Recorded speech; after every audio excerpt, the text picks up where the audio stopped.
చాలా బిగ్గరగా రావాలి నాకు. That's what. లేదనుకో నేను హల్లెలూయా అని నైట్ 12 దాకా చెప్పిస్తా. హల్లెలూయా తెలుసుగా నా సంగతి. హల్లెలూయా రైట్, మంచిది. ఈ దినాన్ని నేను ప్రతి ఒక్కరిలో ఆ ఉజ్జీవాన్ని చూడాలని ఆశపడుతున్నాను. ఎందుకో తెలుసా? మోషే అనగానే మనకు గుర్తొచ్చేది ఏంటి? మోషే అనగానే చెప్పాలమ్మా, ఏం గుర్తొస్తుంది? దేవుణ్ణి ముఖాముఖిగా చూసినవాడు, దేవునితో మాట్లాడుతున్నవాడు, ఇంకా నమ్మకమైన వాడు, ఆమేన్, ఇజ్రాయేల్ని నడిపించిన నాయకుడు. హల్లెలూయా హల్లెలూయా. ఇలా చెప్పుకుంటూ పోతే చాలా చెప్పుకోవచ్చు మోషే గురించి, అవునా? ఇలా చెప్పుకుంటూ పోతే చాలా చెప్పచ్చు. కానీ నేనంటాను, అంతే నా మోషే, అదే నా మోషే. హల్లెలూయా. ఇంకా చెప్పాలి అంటే మీలాగా నాలాగా మోషే భయస్థుడు. హల్లెలూయా. ఆ కోణం మనం చూడం. ఎందుకో తెలుసా? గెలిచిన వాడు మన ముందున్నప్పుడు ఆ గెలుపును చూస్తాం, గతాన్ని వదిలేస్తాం. హల్లెలూయా. ఈ దినాన దేవుడు నీ గెలుపుని చూడాలనుకుంటున్నాడు, నీ గతాన్ని తుడిచేయాలనుకుంటున్నాడు.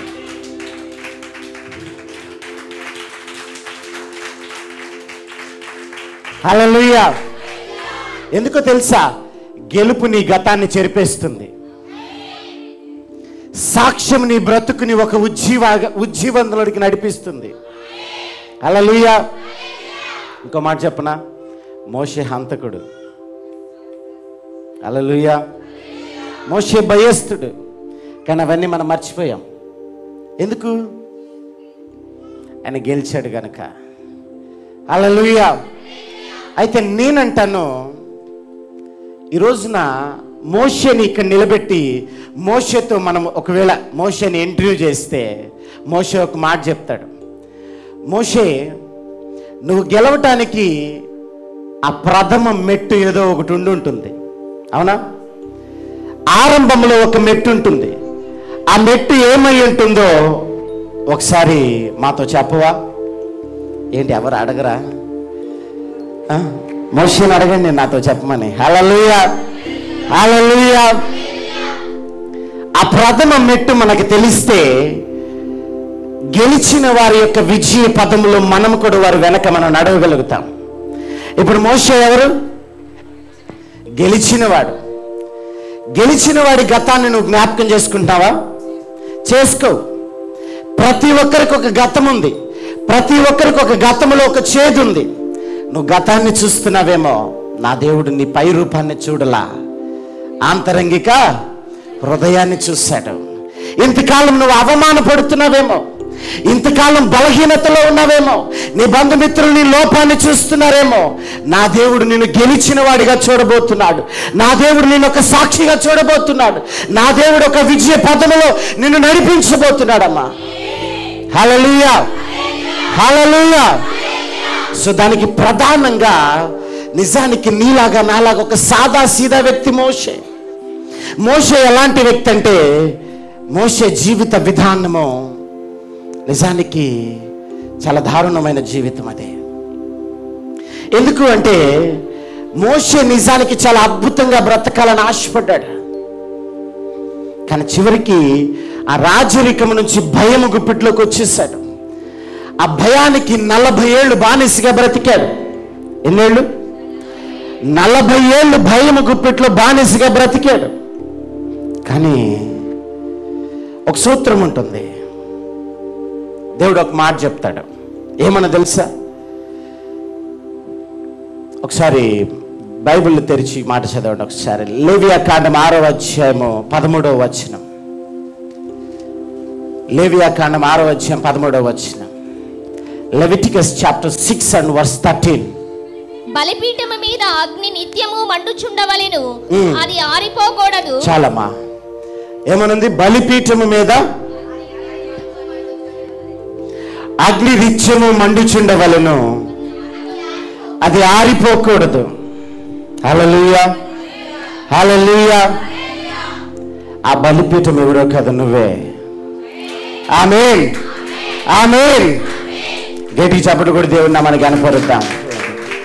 ఆ విధంగా మనం ఆలోచన చేస్తే బలిపీఠము మీద నిత్యము ఏమవ్వాలి? అగ్ని మండుచూ ఉండాలి, అది ఆరిపోకూడదు. హల్లెలూయా, హల్లెలూయా.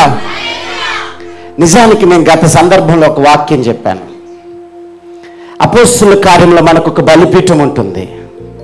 ఆ బలిపీఠం గురించి నేను మాట్లాడాను. హల్లెలూయా. ఆ బలిపీఠం ఎవరో కాదు, వింటున్న నీవు నేనే.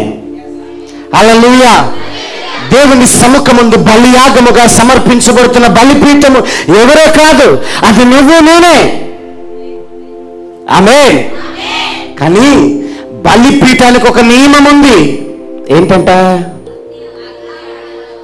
అది నిత్యము మండుచుండాలి, అది ఆరిపోకూడదు. అందుకే నా దేవుడు లేఖనం ఒక మాట చెప్తాడు, నీ ఆత్మను ఆర్పకుడి. హల్లెలూయా, హల్లెలూయా. అదే ఆత్మ నిత్యము రగిలితే ఆ అనుభవమే వేరుంటది. నిత్యము దహిస్తే ఆ అనుభవమే వేరుంటుంది. హల్లెలూయా. ఎందుకో తెలుసా? దావీదు భక్తుడు అన్నాడు ఏమని? నీ ప్రార్థన ధూపము వలెను, నీ ప్రార్థన ఇంకా నువ్వు చేతులెత్తుట సాయంకాల నైవేద్యము వలన ఉండాలంట. హల్లెలూయా. ఆ బలిపీఠం మీద నిత్యము మండుచున్న ఆ యొక్క నిప్పుల కొలిమిలో ఎప్పుడు ఏమొస్తుంది? ధూపము ఎగిసి పడుతూ ఉంటుంది. ఆ బలిపీఠములో నిప్పులు ఆరిపోతే ధూపం వస్తుందా? ధూపము రాదు. ఎందుకో తెలుసా? ఆ ధూపము రాక ఏమైపోతుందో తెలుసా? అది సమసిపోతుంది, అణిగిపోతుంది. ఇది మన బ్రతుకులు అలాగే ఉన్నాయి. దేవుడు నిన్ను నిత్యము రగిలే హోమాగ్నిగా, ఒక బలిపీఠముగా దేవుడు ఈ లోకానికి తీసుకొస్తే నువ్వు ఆరిపోయే స్థితిలో ఉన్నావు. హల్లెలూయా, హల్లెలూయా. అయితే ఇది నా ప్రశ్న. మన మూల వాక్యానికి వెళదాం. Exodus chapter 3 and verse 2. ఏంటంట? గబగబా చదవాలి. ఒక పొద నడిమిని అగ్ని జ్వాలలలో యెహోవా దూత అతనికి ప్రత్యక్షమాయెను. అతడు చూచినప్పుడు అగ్ని వలన ఆ పొద మండుచుండెను గాని పొద కాలిపోలేదు. అప్పుడు మోషే, ఆ పొద ఎలా కాలిపోలేదు? నేను ఆ తట్టు వెళ్ళి గొప్ప వింత చూచెదను అనుకొనెను. చాలమ్మా. అయితే ఇది నా ప్రశ్న ఏంటి తెలుసా? మోషే ఎందుకు వెళ్ళాడు? మోషే ఎందుకు వెళ్ళాడు? హలో, మోషే ఎందుకు వెళ్ళాడు? నా ప్రశ్న మీకు అర్థమైందని నేను అనుకుంటున్నాను. మోషే ఎందుకు వెళ్ళాడు? నా మాట మీకు అర్థమవుతుందా? మోషే ఎందుకు వెళ్ళాడు? మళ్ళా చదవండి ఆ వాక్యాన్ని. ఒక పొద నడిమిని అగ్ని జ్వాలలో యెహోవా దూత అతనికి ప్రత్యక్షమాయెను. ఓకే. అతడు చూచినప్పుడు అగ్ని వలన ఆ పొద మండుచుండెను కానీ పొద కాలిపోలేదు. అప్పుడు మోషే, ఆ పొద ఏల కాలిపోలేదు, నేను ఆ తట్టు వెళ్ళి ఈ గొప్ప వింత చూచెదను అనుకొనెను. చాలమ్మా. ఇప్పుడు చెప్పండి, మోషే ఎందుకు వెళ్ళాడు? పొద ఏల కాలిపోలేదు, దాన్ని చూడటానికి వెళ్ళాడు, అంతే కదా? Good, I really like you. కానీ మోషే అందుకు కాదు వెళ్ళింది అక్కడికి. అదే ఇది మనం మాట్లాడబోతున్నాం. హల్లెలూయా, హల్లెలూయా. ఇప్పుడు చెప్పండి, దేవుడు నాతో మాట్లాడబోతున్నాడు అన్నవాళ్ళు ఒక్కసారి చేతులు చూపించండి. హల్లెలూయా, హల్లెలూయా. రైట్, మంచిది. దేవునికి మహిమ కలుగును గాక. నిజానికి మనం అనుదిన వాక్యం చదువుతూనే ఉంటాం, కానీ దేవుడు బయలుపరిచింది ఆ వాక్యం మనకు అర్థం కాదు. హల్లెలూయా, హల్లెలూయా. సో ప్రియ దేవుని బిడ్డలారా, నిజానికి మనం కూడా మన దినచర్యలో మనం ఒక విషయాన్ని మర్చిపోయాం. మనము బలిపీఠం అనే విషయం మర్చిపోయాం. ఆ బలిపీఠములో నిత్యము ఏమవ్వాలి? అగ్ని మండుచుండవలెను. అది హల్లెలూయా, హల్లెలూయా. ఎప్పుడైతే నీ బలిపీఠములో నిత్యము మండుచుండే అనుభవంలో ఉంటుందో, ఒక మాట మీకు జ్ఞాపకం చేస్తా. నిర్గమకాండము 17వ అధ్యాయం 15వ వచనం ఒకసారి చదవమ్మా. Exodus chapter 17 and verse 15. తరువాత మోషే ఒక బలిపీఠమును కట్టి దానికి యెహోవా నిస్సి అని పేరు పెట్టి, అమాలేకీయులు తమ చేతిని యెహోవా సింహాసనమునకు విరోధముగా ఎత్తిరి గనుక యెహోవాకు అమాలేకీయులతో తరతరముల వరకు యుద్ధమనెను. చాలమ్మా. ఇక్కడ మీరు గమనిస్తే మోషే ఒక బలిపీఠము కట్టి దానికి ఏం పెట్టాడు? యెహోవా నిస్సి అంటే విక్టరీ, ధ్వజము, యుద్ధము యెహోవాదే. ఆమేన్. నీ జీవితంలో లేని విక్టరీ ఈ దినాన్ని చూడబోతున్నా. హల్లెలూయా, హల్లెలూయా. మోషే కూడా అనుకోలేదు నేను ఒక విజయ పదములో నడిపించబడతాను, నా గురించి సాక్షాత్తు దూతలు అపవాది యుద్ధము చేసుకుంటాయని మోషే ఏనాడు అనుకోలేదు. ఆఖరికి మోషే చనిపోయి ఒక శవములాగా పడి ఉంటే మికాయేలుకి అపవాదికి వాగ్వివాదం జరుగుతుంది. సజీవుడైన మోషే కోసం కాదు, నిర్జీవమైన మోషే శరీరము కోసము. నీ కోసం ఆ యుద్ధం ఏనాడైనా జరిగిందా?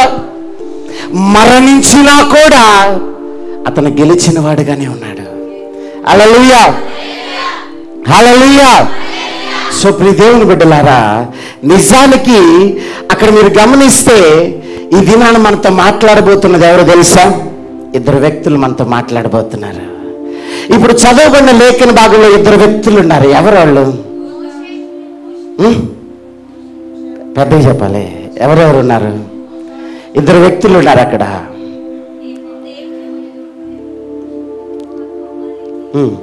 ఇంకా రైట్, సస్పెన్స్ ఏమొద్దు, నేను చెప్తాను. మోషే ఒక వ్యక్తి. హల్లెలూయా, హల్లెలూయా. రెండో వ్యక్తి ఎవరో తెలుసా? ఎవరు? హల్లెలూయా. తను తెలిసి చెప్పిందో తెలియక చెప్పిందో కానీ మనమే. హల్లెలూయా, హల్లెలూయా. ఆ రెండో వ్యక్తి ఎవరో కాదు, మండుచున్న పొద. హల్లెలూయా, హల్లెలూయా. అన్న మాట మీకు అర్థమవుతుందా? ఎందుకు మీరు అనుకోవచ్చు, ఏంటి మండుచున్న పొదని వ్యక్తితో పోల్చారంటే, ఈ జీవ గ్రంథంలో పొదను వ్యక్తులతో పోల్చారు తెలుసా? చెట్లను వ్యక్తులతో పోల్చారు. అవునా కదా? న్యాయాధిపతులు 9వ అధ్యాయంలో రాయబడి ఉంటుంది. ఒకసారి 9వ అధ్యాయానికి వెళ్ళమ్మా. Judge chapter 9 and verse 14 and 15 చదవమ్మా. 9వ అధ్యాయం 14-15 వచనాలు త్వరగా చదవాలి, మనకు సమయం లేదు.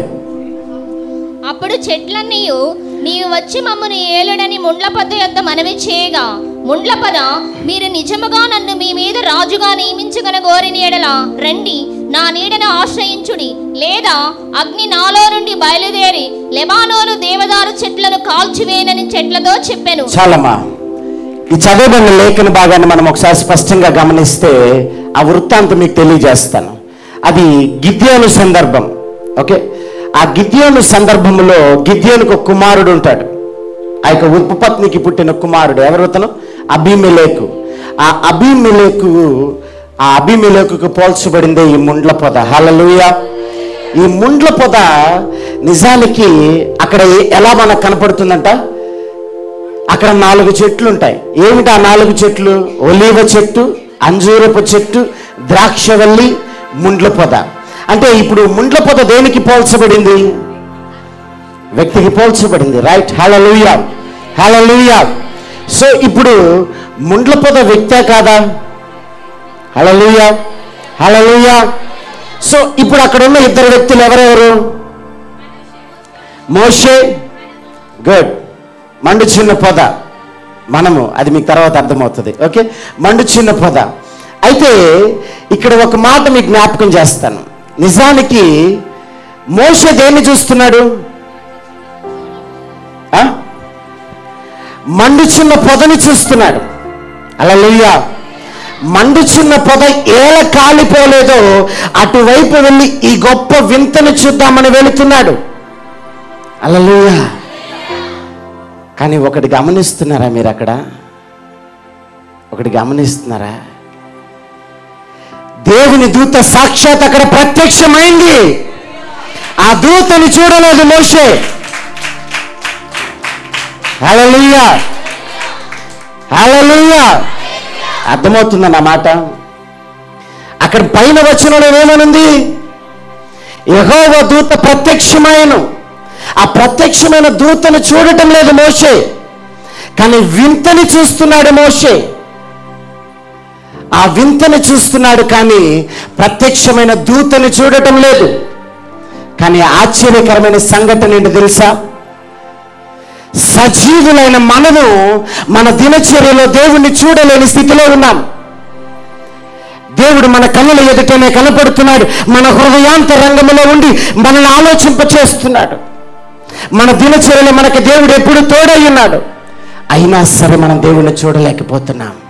హల్లెలూయా. కానీ ఆశ్చర్యకరమైన సంఘటన ఏంటో తెలుసా? ముండ్ల పొద దేవుణ్ణి చూస్తుంది. హల్లెలూయా అన్న నా మాట అర్థమవుతుందా? ముండ్ల పొద దేవుణ్ణి చూస్తుంది కనుకనే ఆ పొద కాలిపోలేదు. నా మాట అర్థమవుతుందా మీకు? కాలిపోని పొదను చూస్తున్నాడు, లోకపరమైన స్థితిని చూస్తున్నాడు.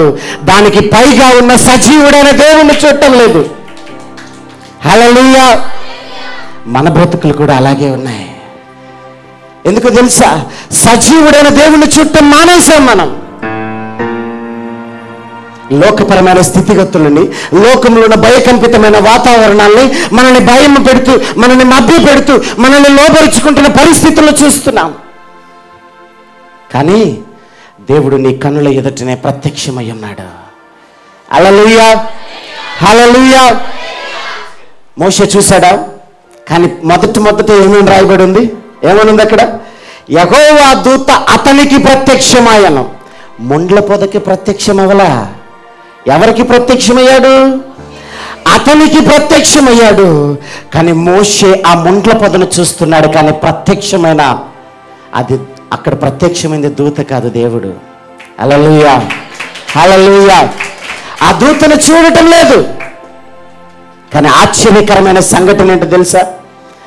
ఆ ముండ్ల పొద దేవుణ్ణి చూస్తుంది. హల్లెలూయా, హల్లెలూయా. సో ప్రియ దేవుని బిడ్డలారా, నిజానికి మీరు ఆలోచన చేస్తే ఆ పొద ఈ దినాన మనతో మాట్లాడబోతుంది. హల్లెలూయా. సజీవుడైన మోషే మాట్లాడుతున్నాడో లేదో తెలియదు, కానీ ఆ నిర్జీవమైన పొదకి జీవము పోసుకొని మనతో ఈ దినాన మాట్లాడబోతుంది. హల్లెలూయా, హల్లెలూయా. ఏమిటి అంటే, నిజానికి చరిత్రకారుల యొక్క పొద గురించి మాట్లాడుతూ వాళ్ళు అంటారు, ఆ పొదని అకేషియా బుష్ అంటారు. అకేషియా లేకపోతే రూబస్ డిస్కోలర్ పొద అంటారు దాన్ని. హల్లెలూయా, హల్లెలూయా. నిజానికి ఈ లేఖనాన్ని ధ్యానిస్తున్న సందర్భంలో ఈ ప్రతి లేఖనాన్ని ధ్యానించే వాళ్ళు ఒకళ్ళు ఉంటారు. బైబిల్లో ఉన్న ప్రతి లేఖనాన్ని యూదులు మిడ్రాష్ అంటారు వాళ్ళని. యూదుల మిడ్రాష్ వారు ఆ లేఖనాన్ని ధ్యానిస్తారు. దాన్ని ఫిలాలజీ అంటారు. ఏమంటారు? హెర్మటాలజీ అండ్ హెర్మోనోటిక్స్ అండ్ ఫిలాలజీ అంటారు దాన్ని. ఈ లేఖనం మనం చేతిలో సులువుగా మనం ఆలోచన చేస్తున్నామేమో, కానీ ఈ లేఖనాన్ని చాలా భయంకరంగా క్షుణ్ణంగా ధ్యానిస్తారు. ఎందుకు తెలుసా? నిజానికి ఆ బోధక సూత్రాలని వారు ఆలోచన చేసి రబ్బానిక్స్ అంటారు వాళ్ళని. యేసుక్రీస్తు వారు ఏమన్నారు? రబ్బుని అన్నారు. అంటే బోధకుడని. ఆ ఫిలాలజీ హెర్మోనోటిక్స్ అనుసరించే ఆ యొక్క మిడ్రాష్, యూదుల మిడ్రాష్ వారు ఈ లేఖనాన్ని పరిశీలన చేస్తూ వాళ్ళు అంటారు, నిజానికి వారు ఏం చేస్తారంటే బైబిల్లో ఉన్న కఠినమైన భాగాలు, కఠినమైన అంశాలు, వ్యాఖ్యానములు ఉన్న సమస్యలని వారు పరిష్కరిస్తూ ఉంటారు. హల్లెలూయా, హల్లెలూయా. ఆ పరిష్కరించే సమయంలో ఈ లేఖనాన్ని వారు పరిశీలన చేస్తూ ఆర్ సిమియోన్ బి యోహాయ్ వారి యొక్క ఇద్దరు వ్యక్తులు చెప్తున్న మాట ఏంటో తెలుసా? ఆ జీవము కలిగిన పొద గురించి వారు మాట్లాడుతున్నారు. హల్లెలూయా, హల్లెలూయా. ఎందుకు అంటే నిజానికి పొద మనిషికి పోల్చబడింది.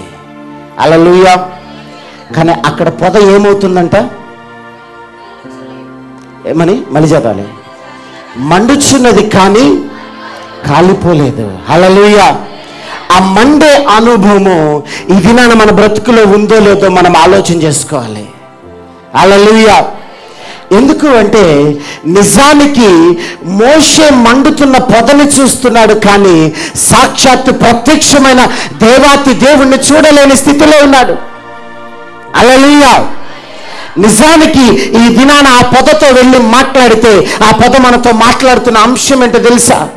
సాక్షాత్తు దేవుడు ప్రత్యక్షం అవ్వగానే మోషే చూడలేకపోయాడు, ఆ పొద చూడగలుగుతుంది.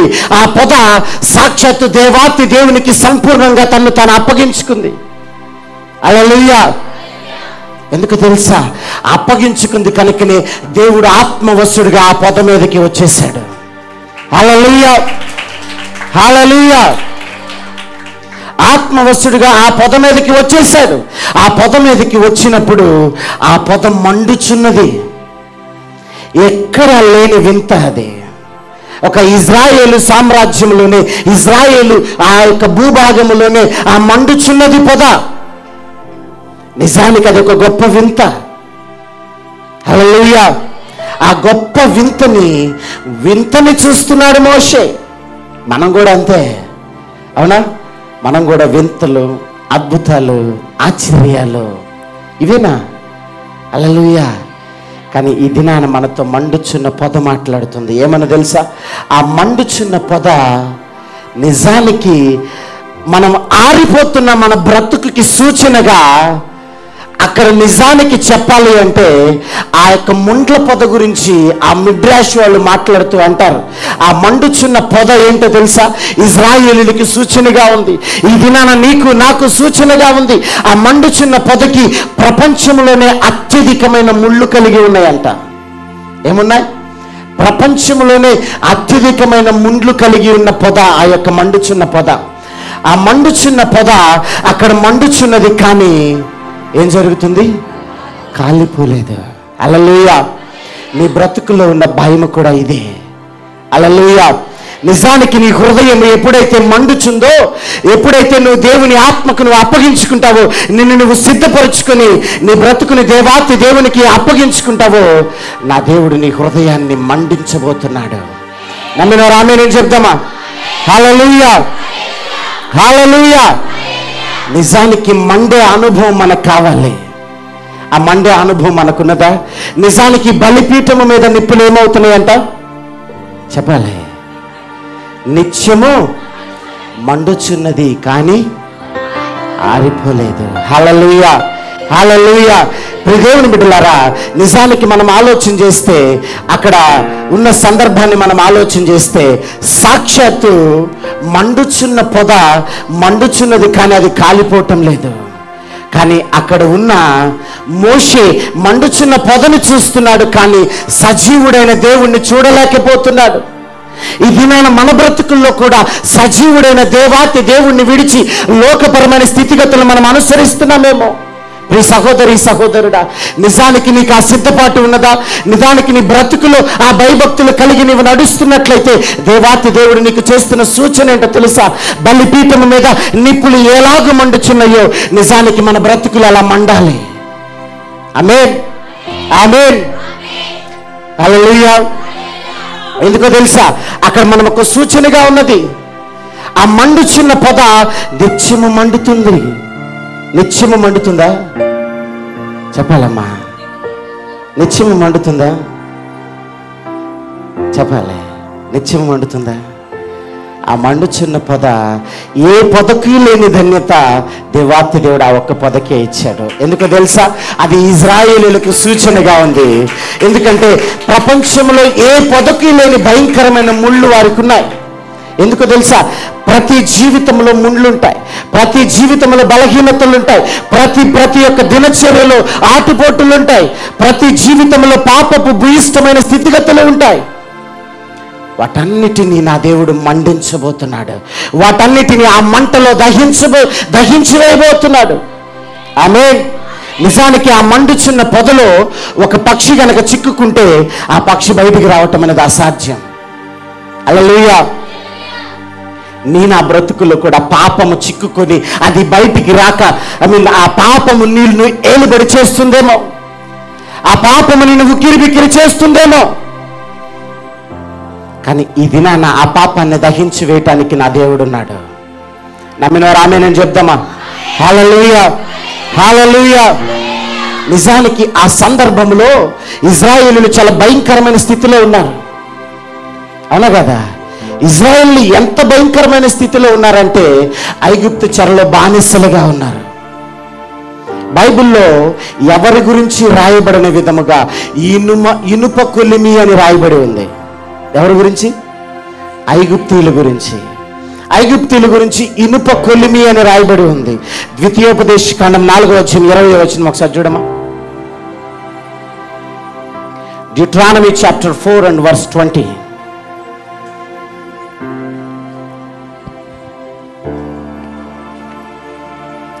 ద్వితీయోపదేశకాండం 4:20.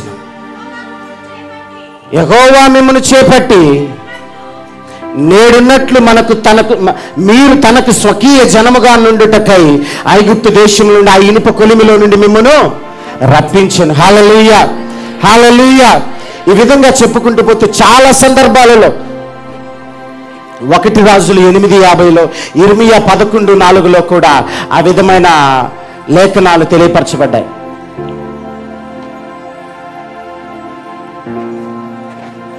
ఏమన్నా తెలుసా? ఇనుప కొలిమి అని రాయబడి ఉంది. ఎవరి గురించి? ఐగుప్తీయుల గురించి. ఇప్పుడు ఆయన ప్రజగా పిలువబడుతున్న ఇజ్రాయేలీలు ఆ ఇనుప కొలిమిలో బానిసలై ఉన్నారు.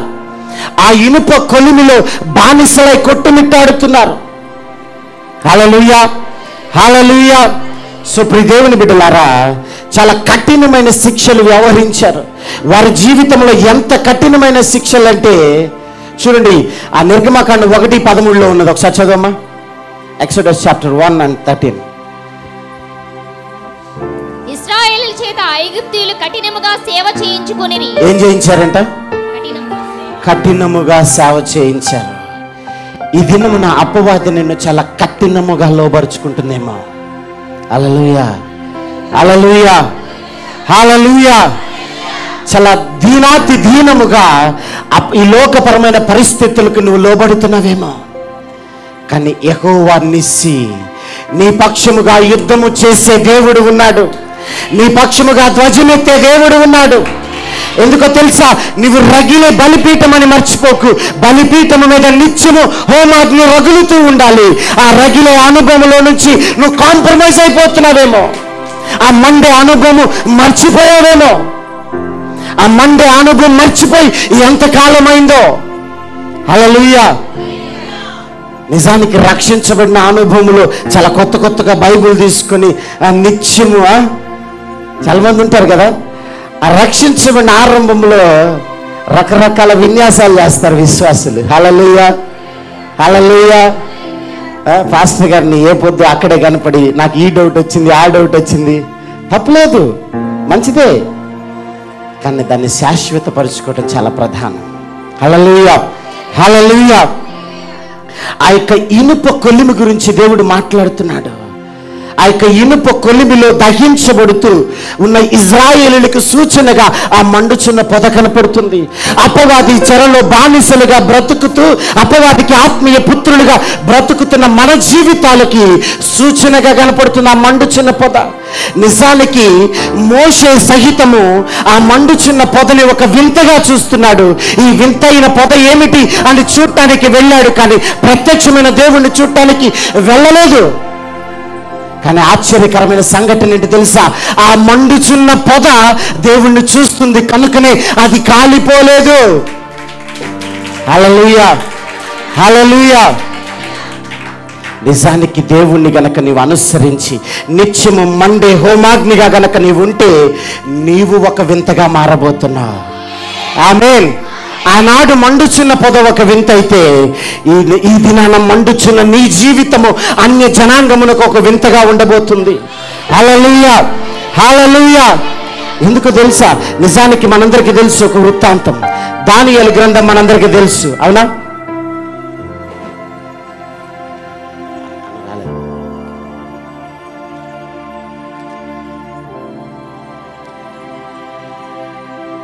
రైట్, మంచిది. ఆ విధంగా మనం ఆలోచన చేస్తే దానియేలు గ్రంథంలో మనందరికీ తెలుసు, అక్కడ 3 వ్యక్తులు ఉంటారు. ఎవరు? హల్లెలూయా, హల్లెలూయా. నిజానికి అక్కడ వృత్తాంతం అంతా మనందరికీ తెలుసు. 3వ అధ్యాయంలో ఉంటుంది, మీరు ఇంటికి వెళ్ళిన తర్వాత ధ్యానించండి. ఆ 3వ అధ్యాయంలో షడ్రక్, మెషక్, అబేద్నెగోలని 3 గవర్నర్స్ ఉన్నారు. 3 గవర్నర్స్. వాళ్ళు ఆ 3 గవర్నర్స్ రాజు సముఖమందు ఒక శాస్త్రం ఏర్పరచబడి ఒక ప్రతిమను చేసుకుని ఆ ప్రతిమకు మొక్కాలి అనే ఒక శాసనం రూపొందించబడితే ఆ ప్రతిమకు మొక్కమని తీర్మానము చేసుకుని ఉన్నారు. హల్లెలూయా. ఎందుకో తెలుసా? వారు నమ్ముకున్న దేవుని సన్నిధిలో వారు బలిపీఠము ఎదుట నిత్యము మండుచున్న హోమాగ్నిలాగా ఉన్నారు. హల్లెలూయా, హల్లెలూయా. ఆ మండుచున్న హోమాగ్ని వాక్యము, ఆ వాక్యము వారి జీవితంలోనికి ప్రవేశించి వారిలో ఒక రోషాన్ని పుట్టించింది, వారిలో ఒక ధైర్యాన్ని పుట్టించింది. అనుదినము వారు చేస్తున్న ప్రార్థనల యొక్క స్థితిగతులు వారి జీవితాల్లో ఒక యోగ్యతను పుట్టించాయి. హల్లెలూయా. ఆ విధంగా దేవాతి దేవుడు మన ఆ యొక్క 3 గనక మనం చూస్తే ఆ 3కి వారిపైన ఒక నింద వేయబడుతుంది. ఏమని? వారు ప్రతిమకి మొక్కటం లేదని అక్కడ తెలియపరచబడుతుంది. తెలియపరచబడితే రాజు సముఖమునందుకు రాజు ముందుకు తీసుకొస్తారు. ఎందుకని షడ్రక్, మెషక్, అబేద్నెగో మీరు ఎందుకని 3 ఇలా చేయటం లేదు? అది నిజమా అంటాడు. అవును. వాళ్ళు చాలా రోషంగా చెప్తారు. ఏమని? నీకు ప్రత్యుత్తరం ఇయ్యవలెనన్న చింత మాకు లేదు, మాకు ఏ దిగులు లేదు. ఎందుకు తెలుసా? అక్కడ మాట్లాడుతుంది షడ్రక్, మెషక్, అబేద్నెగోలు కాదు, మండుచున్న పొదలు మాట్లాడుతున్నారు. హల్లెలూయా, హల్లెలూయా. ఎందుకు తెలుసా? మండుచున్న పొదకే దేవుణ్ణి, ప్రత్యక్షమైన దేవుణ్ణి చూడగలుగుతుంది. ఆ మండుచున్న నీ బ్రతికే ఈ దినాన్ని ఒక సూచనగా ఉండాలి. ఎందుకో తెలుసా? బలిపీఠము మీద నిత్యము మండాలి, అది ఆరిపోకూడదని ఒక శాసనం ఇజ్రాయేలునికి నిత్య నిబంధనగా దేవాతి దేవుడు దయచేశాడు. ఆ నిత్య నిబంధనగా ఆయన బిడ్డలుగా, ఆయన ప్రజగా పిలువబడుతున్న మనకి కూడా ఆ నిబంధన ఉన్నది. నిత్యము మండే అనుభవంలో ఉండాలి, కానీ ఎలా ఉండకూడదు? ఆరిపోయే అనుభవంలో ఉండకూడదు. కానీ ప్రియ దేవుని బిడ్డలారా, మనము మండి ఎంతకాలం అయిందో. హల్లెలూయా, హల్లెలూయా. నిజానికి ఆ ప్రస్తుత సందర్భంలో కూడా మోషే మండే అనుభవంలో లేడు. మోషే ఏకాడికి భయపడుతున్నాడు. 40 ఏళ్ళు అయింది ఐగుప్తు వదిలి వచ్చి, చాలా భయపడుతున్నాడు. ఆ 40 ఏళ్ళు వాళ్ళ మామ ఇత్రో గొర్రెలు కాస్తున్నాడు అక్కడ. ఆ గొర్రెలు కాస్తున్న అనుభవంలో నిజానికి దేవుడు అతనికి ఎప్పుడు ప్రత్యక్షము కాలేదు. మొట్టమొదటిసారి దేవుడు అతనికి ప్రత్యక్షమయ్యాడు. ప్రత్యక్షమైన దేవుణ్ణి సైతము చూడలేకపోయాడు. కానీ అక్కడ ఎవరిని చూస్తున్నాడు? వింతని చూస్తున్నాడు, వింతైన పొదను చూస్తున్నాడు. ఆ మండుచున్న పొదకి సాదృశ్యముగా ఈ దినాన్ని నీవు నేను ఉండబోతున్నాం. ఎప్పుడైతే నువ్వు మండుతావో నువ్వు అన్య జనాంగము ఎదుట నువ్వు ఒక వింతగా మారబోతున్నావు. అక్కడ షడ్రక్, మెషక్, అబేద్నెగోలు కూడా ఆ మండుచున్న పొదలోనికి ఆ మండుచున్న కొలిమిలోనికి వెళ్ళారు. భయంకరమైన మండుచున్న కొలిమిలోనికి వెళ్ళారు. వాళ్ళు మండారా? మండలేదా? మండారు. మరి కాలిపోయారా? హల్లెలూయా, హల్లెలూయా. బలిపీఠము ఎదుట మండుచున్న అగ్ని ఎప్పుడు కాలిపోదు, కానీ నిత్యము మండుతూనే ఉంటుంది, అది ఆరిపోదు. హల్లెలూయా, హల్లెలూయా. దేవుని బిడ్డలారా, అందుకే దేవాతి దేవుడు ఇది నాకు తెలియజేస్తున్నట్టు తెలుసా? మా ఆత్మను ఆర్పకుడి. హల్లెలూయా, హల్లెలూయా. సో ఈ విధంగా మనం ఆలోచన చేస్తే ఆ మండుచున్న పొదలో ఎన్నో విషయాలు మనం ధ్యానించవచ్చు. నిజానికి సాక్షాత్తు అన్ని ముండ్లు కలిగిన ముండ్ల పొద నిజానికి ఇజ్రాయేలీలకు సూచనగా, ఇజ్రాయేలు మొర నేను చూచాను అంటాడు దాని పైలేఖనంలోనే.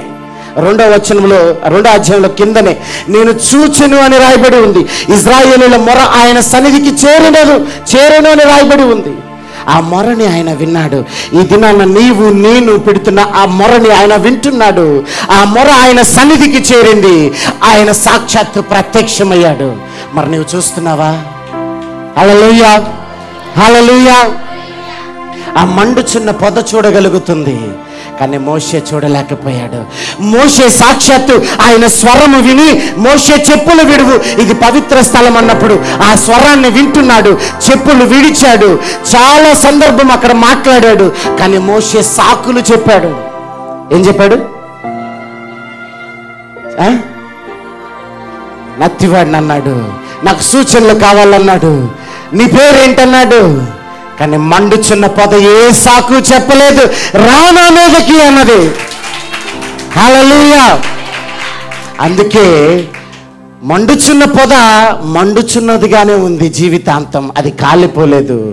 ఇక్కడ మోషే మండలేదు, తర్వాత దేవుడు మండించాల్సి వచ్చింది. హల్లెలూయా, హల్లెలూయా. సో ప్రియ దేవుని బిడ్డలారా, ఆ యొక్క దేవాతి దేవుడు నీ ఆత్మను ఆర్పకుడి అనే లేఖనాన్ని గనక జ్ఞాపకం చేసుకుని మన జీవితాలను గనక అప్పగించుకుని, నీ నిత్యము నువ్వు బలిపీఠము ఎదుట నిప్పులు ఎలా మండుతున్నాయో అలా మండించుకోగలిగితే నా దేవుడు నీకు గొప్ప యోగ్యతలోనికి నడిపించబోతున్నాడు. ఒక మాట చూసి మనం ముగించేసుకుందాం. హెబ్రీ పత్రిక 6వ అధ్యాయం 4వ వచనం. హెబ్రీ పత్రిక 6వ అధ్యాయం 4వ వచనం. అక్కడ ఒక మాట రాయబడి ఉంది. ఏమని? త్వరగా చదవాలి. హెబ్రీ పత్రిక 6వ అధ్యాయం 4వ వచనం. ఒకసారి వెలిగింపబడి పరలోక సంబంధమైన వరమును రుచి చూచి పరిశుద్ధాత్మలో పాలివారై దేవుని దివ్యవాక్యమును రాబోవు యుగ సంబంధమైన శక్తుల ప్రభావమును అనుభవించిన తర్వాత తప్పిపోయిన వారు తమ విషయంలో దేవుని కుమారులు మరలా సిలువ వేయచ్చు బాహాటముగా ఆయనను అవమానపరుచున్నారు గనుక మారు మనసు పొందినట్లు అట్టి వారిని మరలా నూతన పరచుట అసాధ్యము. హల్లెలూయా, హల్లెలూయా. అర్థమవుతుందా? ఇప్పుడు మన బ్రతుకులు అలాగే ఉన్నాయి. ఒక్కసారి వెలిగింపబడి పరలోక సంబంధమైన వరమును రుచి చూసి పరిశుద్ధాత్మలో దేవుని దివ్య వాక్యమును రాబో యుగ సంబంధమైన శక్తుల ప్రభావమును అనుభవించిన తరువాత, హల్లెలూయా, మనందరము రక్షించబడ్డాం, దేవుని ఎరిగి ఉన్నాము. కానీ ఒక విషయాన్ని మర్చిపోయాం, మండే అనుభవాన్ని మర్చిపోయాం. హల్లెలూయా. నేడు నా దేవుడు ఈ దినాన్ని మర్మయుక్తముగా చెప్తున్న అంశం ఏంటో తెలుసా? వాక్యముఖముగా బహిరంగంగా చెప్తున్న అంశం ఏంటో తెలుసా? నీ బ్రతుకు మండాలి. నీ ఆత్మను ఆర్పే అనుభవంలో నీవు ఉండకూడదు. నీ ఆత్మ ఆర్పకుండా నిత్యము బలిపీఠము ఎదుట ఏ విధముగా ఆ యొక్క హోమాగ్ని రగులుతుందో ఆ రగిలే అనుభవంలో గనక నీవు ఉంటే నీ బ్రతుకు నిత్యము ఒక వింతగా మారబోతుంది. అన్య జనాంగము ఎదుట నీ బ్రతుకు ఒక సాక్ష్యముగా మారబోతుంది, ఒక సూచనగా ఉండబోతుంది. నీ బ్రతుకులో ఆశీర్వాదం అనే పంట విస్తరించబోతుంది. హల్లెలూయా, హల్లెలూయా. దేవుడి యొక్క క్లుప్తమైన మన వినికిడిలో దీవించి ఆశీర్వదించును గాక. ఆమేన్, ఆమేన్. రైట్, మంచిది.